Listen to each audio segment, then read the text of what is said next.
Ribuan penumpang kereta di stasiun Gambir, Jakarta Pusat melakukan refund atau pengembalian dana tiket perjalanan kereta api.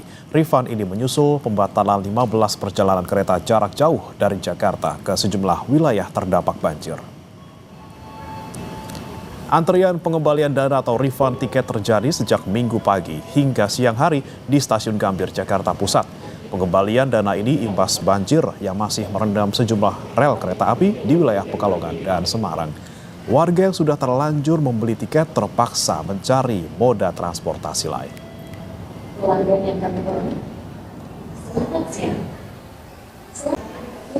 Diinfo sama pihak KAI bahwa keretanya itu masih berada di Semarang. Jadi kemungkinan keterlambatannya sangat tinggi. Maka dari itu kami memutuskan untuk refund, dikembalikan 100%. Gitu. Jadi nanti perjalanan ke daerah itu menggunakan apa?